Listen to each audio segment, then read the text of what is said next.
পুরো বাংলাদেশের মানুষ খালি সমীকরণ দিচ্ছে, এমুক হলে অমুক রানে জিতলে অমুক হারলে।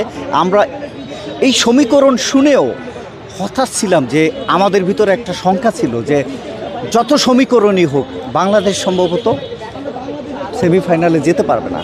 এরপরে গতকাল রাতে যে ঘুম দিলাম, আজকে যে সকালে ঘুম ভাঙলো, ঘুম ভাঙার পরে যখন টেলিভিশন চালু করলাম তখন নিজেকে চিমটি দিলাম যে কিরে, এটা কি বাস্তব কিছু? অবিশ্বাস্য। বরাবরই বাংলাদেশের বোলাররা দুর্দান্তভাবে বাংলাদেশের ক্রিকেটের জন্য তারা করে গেছে।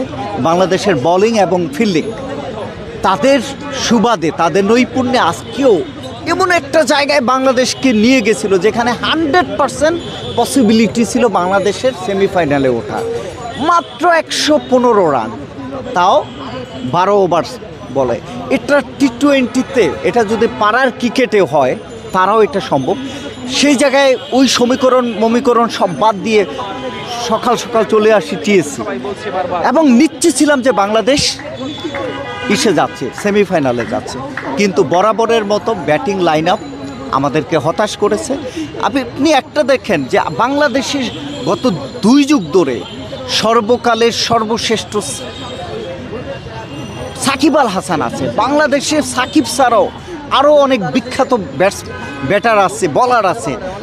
আপনি দেখেন নেপাল, উগান্ডা, কানাডা, নেদারল্যান্ড, এটা নতুন কয়দিন ধরে ক্রিকেট খেলে। এই যে আমেরিকা মাত্র কয়েকদিন ধরে ক্রিকেট খেলে চমক দিচ্ছে, বিজয় ছিনিয়ে নিচ্ছে, বিশ্ব মোড়লদেরকে তারা মানে ঘাম ঝরিয়ে দিচ্ছে, তাদেরকে আতঙ্কের কারণ হয়ে দাঁড়াচ্ছে। তাহলে আমরা 24 বছর ধরে খেলেও আমরা কিছুই করতে পারতেছি না। আমাদের দলে আছে বিশ্ব সেরা খেলোয়াড়, তারপরও আমরা পারতেছি না। সুতরাং আমি যেটা বলতে চাই আপনাদেরকে, বাংলাদেশের এই মুহূর্তে বাংলাদেশ ক্রিকেটের আমূল পরিবর্তন দরকার। স্টুয়ার্ট ল বলেছে যে বাংলাদেশ ক্রিকেট পিছিয়ে থাকার পিছনে সবচেয়ে বড় দায়ী বিসিবি এবং বিসিবির চেয়ারম্যান, প্রধান।